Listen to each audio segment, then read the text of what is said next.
So hi welcome back to this another college review. और इस video में हम बात करने वाले हैं बिमटेक नोएडा के बारे में। अगर दिल्ली एनसीआर में आप कॉलेजेस देख रहे हो और आपका कैट में 77.5 परसेंटाइल है तो आपकी लिस्ट में ये कॉलेज होता ही होता है।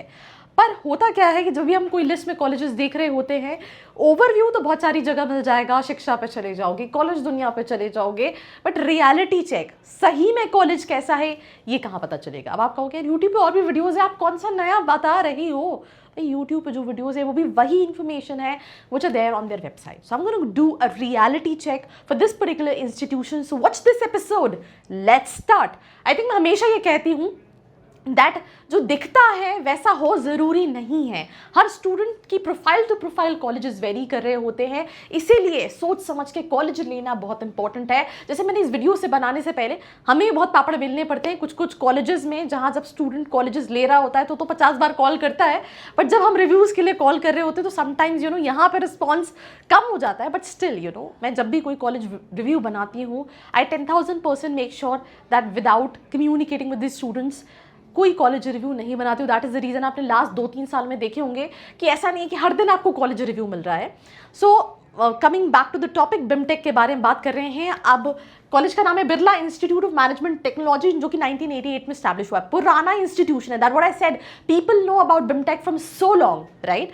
पर एक और चीज़ है कि बिमटेक के बाद बहुत सारे कॉलेजेस आ गए। इसको बहुत टाइम मिला था कहीं और जाने का, बट वो नहीं जा पाया। उसका रीज़न ये था कि बच्चे ये सोचते हैं कि बिरला इंस्टीट्यूट है, बिरला का ब्रांड है, बट बिरला का उतना इन्वॉल्वमेंट नहीं है। This is also being said bye few students and that is the reason मुझे ऐसा लगता है कि जहाँ इसको होना चाहिए था, जितना पुराना ये कॉलेज है, a lot of colleges have taken over. So Birla institute of management technology 1988 का कॉलेज है। फाउंडर थे late Basant Kumar Birla and Greater Noida में लोकेटेड है। आगे हम और चीज़ों पे बात करते हैं। अक्रेडिशन नाक का A+ अक्रेडिशन है, NBA का अक्रेडिशन है, AIU है और AICT अप्रूव्ड है। That means your PGDM is equivalent to MBA। ये कुछ इंटरनेशनल सर्टिफिकेशन है, ये ग्लोबल मेंबरशिप्स है। AACSB का भी मेंबर है। इन सर्टिफिकेशन पे बहुत डिटेल में डिस्कशन मैंने किया नहीं है, तो इसलिए इनको भी स्किप करते हैं।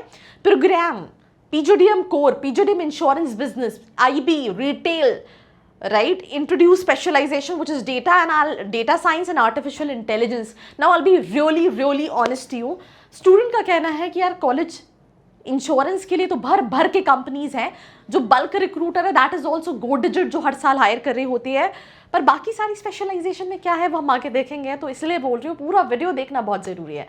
So 50 percentile in graduation, that is the minimum requirement. CAT, ZAT, GMAT, CMAT accept करता है, मैट एक्सेप्ट करता है सिर्फ इनके इंश्योरेंस एंड रिटेल कोर्सेज के लिए। एक्सटेम्पोर होता है, पर्सनल इंटरव्यू होता है। अगेन मतलब थोड़ा सा इस वीडियो में कुछ पॉइंट्स हैं, जैसे कि पर्सनल इंटरव्यू में क्या होता है, 2 तरह के क्वेश्चंस होते हैं। बहुत जनरल इंटरव्यू होता है। जनरल इंटरव्यू में आपका why MBA, please introduce yourself, ये सारे क्वेश्चंस तो रहते ही रहते हैं। साथ ही साथ आपसे जीके के क्वेश्चंस पूछे जाते हैं। जैसे लास्ट ईयर के इंटरव्यू में स्टूडेंट से पूछा गया था president, vice president, right. And अगर आप गलत भी जवाब दे देते हो तो अगर आपके पास कॉन्फिडेंस है तो they'll select you. CAT percentile is something जो बहुत सारे स्टूडेंट्स जानना चाहेंगे। जैसे लास्ट ईयर मैंने बहुत सारे स्टूडेंट्स से सुना था कि 64 पे 65 पे भी कॉल है, तो स्टूडेंट का कहना था हमारे बैच में हमने कोई 70 से कम वाला नहीं देखा। कुछ स्टूडेंट्स 95-96 परसेंटाइल वाले भी हैं। मैंने बोला भाई तुम कर क्या रहे हो, मतलब ऐसे ही बच्चे सेक्शुअल क्लियर नहीं हुआ, या हो सकता है कम्युनिकेशन अच्छी नहीं हो, but on an average 75-77 percentile वाली स्टूडेंट्स हैं जो कॉलेज में पढ़ रहा है। जैट वाले स्टूडेंट से बात नहीं हुई तो आई थिंक वही 75-77 के आसपास रहेगा। सिलेक्शन प्रोसेस में ऑलरेडी बात कर चुकी हूँ। बेसिक सिलेक्शन प्रोसेस है, बहुत जेनरिक इंटरव्यू होता है, कम्युनिकेशन, कॉन्फिडेंस देख रहे होते हैं, ओवरऑल आपका academic percentile, then ethics, conduct, ये सारी चीज़ें जो हैं वो कुछ चीज़ें पे जज कर रहे होते हैं। ये एक ये स्कॉलरशिप वाला सेक्शन है जहाँ पे GD Birla academic merit scholarship 50,000 की, 25,000 की एलिजिबिलिटी, ये क्राइटेरिया है। इसके बाद madam Madhuri SJ Shet award for BIMTECH female toppers, ये भी 50,000 की, 25,000 की स्कॉलरशिप है, राइट। तो इसी के साथ साथ एक और स्कॉलरशिप है, इसमें कुछ क्राइटेरिया हैं, आप पॉज करके देख सकते हैं।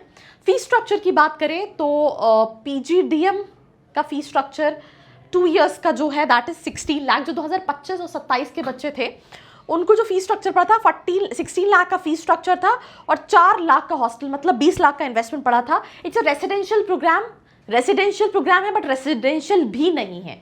अब आप कहोगे आप क्या बातें क्या कर रहे हो, कुछ समझ में नहीं आ रही हैं। रेसिडेंशियल प्रोग्राम है मतलब आपको फर्स्ट ईयर तो हॉस्टल लेना ही लेना है, जिसका 4 लाख रुपए आपको हॉस्टल प्लस फूड सबका पड़ता है। 16 लाख रुपीज़ का फीस स्ट्रक्चर है। ये मैं 25-27 के बैच में जो स्टूडेंट को फीस स्ट्रक्चर लगी है उसके बारे में बता रही हूँ।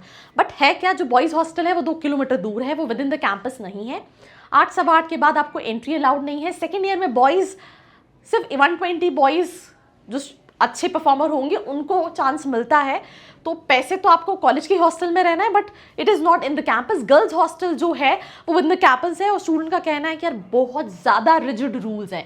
रिजिड रूल्स की एग्जाम्पल के तौर पर अगर लड़कियाँ 10 बार बाहर जा रही हैं, अगर आप चिप्स का पैकेट खरीदने भी जा रहे हो तो आपको पहले तो एंट्री करनी पड़ेगी, which is not a problem. But आपको हर छोटी छोटी चीज़ का नोटिफिकेशन फिर आपके पेरेंट्स को जाएगा मत कि अच्छा ये अभी गया है, ये अभी आया है एंड ऑल दैट थिंग।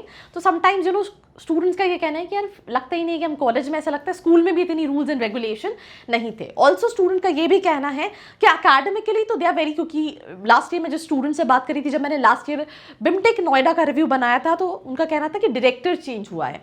अभी भी इस साल था चेंज होने का बट अभी शी इज़ जो लास्ट ईयर के डायरेक्टर थे वही हैं। तो she is very academically focused कि ठीक है अकेडमिकली पर एक्स्ट्रा करिकुलर खत्म सा है। जैसे अभी तक जो स्टूडेंट 2025 के बैच में गए थे उनको सिर्फ एक इंडस्ट्रियल विजिट मिली है, बाकी as such practical exposure if I talk about events club जो पहले होते थे वो सब नहीं है। तो ये एक्सपोजर वाली चीज़ है। तो मैं फीस आपको बता चुकी हूँ 16 लाख विद 4 लाख का हॉस्टल विच इज़ कंपल्सरी, आपके पास ऑप्शन ही नहीं है। तो 20 लाख का इन्वेस्टमेंट है if you getting into BIMTECH Noida. Total 500 students का बैच साइज है, जहाँ पे ये इन्होंने पीजीडीएम 3300 देन ओवरऑल 500 के नियर अबाउट सीट्स हैं। यहाँ पे आई थिंक सीट्स कम ही दिख रही हैं पर as per students it's like 500 के आसपास का बैच साइज है। अब मैं रिक्रूटर्स पे बाद में आऊँगी बट इससे पहले मैं आऊँगी batch profile for final placements. So यहाँ पे वर्क एक्सपीरियंस दिया हुआ है, ये कुछ चीज़ें दी हैं। जेंडर 200 मेल कैंडिडेट्स थे, 110 फीमेल कैंडिडेट्स थे। प्लेसमेंट्स में बात करूँ तो ये क्लेम कर रहे हैं टॉप 10 का एवरेज 22, टॉप 5 का इतना। मैं ओवरऑल एवरेज देखने की कोशिश करना चाहती हूँ, शायद ओवरऑल एवरेज नहीं है बट कॉलेज का इन रियल एवरेज पैकेज जो है वो 9-10 लाख के बीच का है। ज़्यादातर इंश्योरेंस डोमिनेंट कंपनीज है जो हायर करती हैं, जो टॉप ब्रांड कंपनीज है जिसमें ज़्यादातर स्टूडेंट्स जाना चाहते हैं। जैसे एग्जाम्पल के तौर पे they have mention few companies, जैसे कि फॉर एग्जाम्पल इन्फोसिस 7 लाख का पैकेज था, बेन को आई थी, ये पहली बार आई है 8 से 9 लाख का पैकेज लेके। एक्सेंचर थी, डिलॉयट थी, 7 लाख का पैकेज थी। एलजी आने का है इस साल, ऑलमोस्ट 90% कन्फर्म है। एक्सपीरियंशियल लर्निंग में एलजी नहीं लेकर जाती बट वो पहली बार बिमटेक से लेके जा रही है। बल्क रिक्रूटर गो डिजिट है, फाइनेंस के लिए काफ़ी अच्छा कॉलेज है और उसका रीज़न ये है जो इनके फैकल्टी है जिनका नाम है फैकल्टी नहीं है, he basically handles the insurance and everything. Jyoti Shankar Das ji, उनके कनेक्शंस बहुत सारे हैं एंड ही हैंडल्स इंश्योरेंस। तो इंश्योरेंस की कंपनीज काफ़ी हैं। मार्केटिंग सेल्स ड्रिवन रोल ज़्यादा हैं एज पर स्टूडेंट। फाइनेंस की हालत ख़राब है एज पर स्टूडेंट। एचआर ठीक है और ऑपरेशन ठीक है। तो अगर किसी को इंश्योरेंस लेना है तो वो इस कॉलेज को ले सकता है। This is being said bye student. Exposure 20 lakh के हिसाब से एज सच नहीं है। एंड अगेन अगर आप आरओआई भी देख रहे हैं तो again you need to think about this. So marketing में प्लेसमेंट्स हैं, सबसे ज़्यादा स्टूडेंट मार्केटिंग के लिए ही जाने जाते हैं। इसके अलावा रिक्रूटर्स में अगेन ये वाला स्लाइड था जो हमने मिस किया कि डिलॉयट है, ईवाई है, ब्लैक रॉक है। बट अगेन जितनी भी टॉप कंपनीज हैं उनके एवरेज पैकेजेस थोड़े से कम रहते हैं। ये एक प्रॉब्लम, जैसे मैंने आपको इन्फोसिस, एक्सेंचर, डिलॉयट इन सबके पैकेजेस बताए। बाकी I think I already told you कि किस तरह की प्रोफाइल्स थी, क्या स्पेशलाइजेशन था। अब क्वेश्चन है कि लेना चाहिए नहीं लेना चाहिए, तो आपको अगर जानना है अगर आपके लिए सही है नहीं सही है और इनसाइट्स जाननी है, नीचे फॉर्म का लिंक है, नंबर है, फिल करके डिटेल्स ले सकते हो। So do share this video with all your friends out there और ऐसी वीडियोस के लिए like, share and subscribe. I hope you like this video. For more such videos, keep watching our channel. And do not forget to like, share and subscribe.